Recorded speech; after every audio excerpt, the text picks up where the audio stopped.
À la base, la chaîne de l'espoir, c'est une ONG qui a été créée en 1994 et donc qui a pour but de renforcer les systèmes de santé afin de donner des chances égales de survie et de développement pour les enfants. Donc cette ONG, elle travaille dans différents domaines, notamment la chirurgie cardiaque, la chirurgie viscérale, la chirurgie de réparation, et aussi sur d'autres thématiques comme le renforcement des capacités et la formation, la santé scolaire et aussi tout ce qui est l'équipement et la construction de structures hospitalières.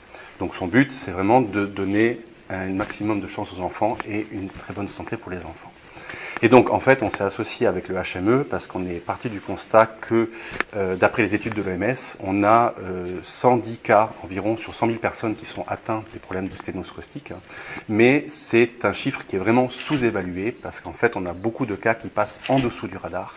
Et en fait, cette pathologie est vraiment sous-détectée. Et donc, c'est pour ça qu'on a décidé de travailler sur cette pathologie. On travaille en Côte d'Ivoire et au Mali sur cette pathologie.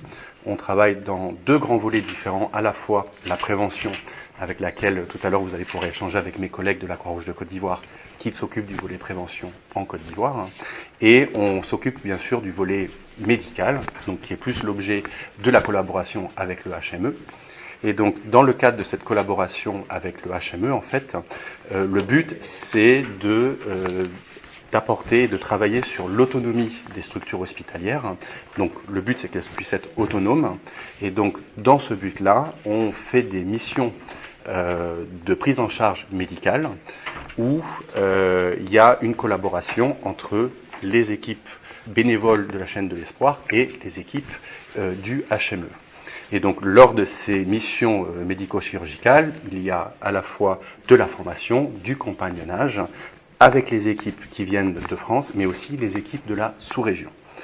Donc voilà un petit peu le but de la collaboration avec le HME. Alors aujourd'hui, le projet en lui-même, sur lequel nous travaillons actuellement, est un projet qui est financé par l'Agence française du développement. C'est un projet qui coûte à peu près 1 400 000 euros, ce qui représente 920 millions de francs CFA. Il est financé à 50% par l'AFD et à 50% par la chaîne de l'espoir. Et donc, on en est aujourd'hui à la 5e mission dans le cadre de ce projet-là avec l'AFD, mais 6e mission en tout depuis qu'on a démarré ces missions. La mission d'aujourd'hui, donc, qui est la 5e ou 6e mission, dépendamment comment on le considère, il y a environ 19 enfants qui sont pris en charge, dont 5 de la sous-région. Et dans le cadre de ce projet qui a démarré en début 2020, on en est à 70 enfants qui ont été pris en charge depuis le début. Ce programme-là, normalement, est une durée de 3 ans, donc il se termine là en décembre 2022. Nous avons prévu de faire une phase 2 qui va prendre la suite de ce projet.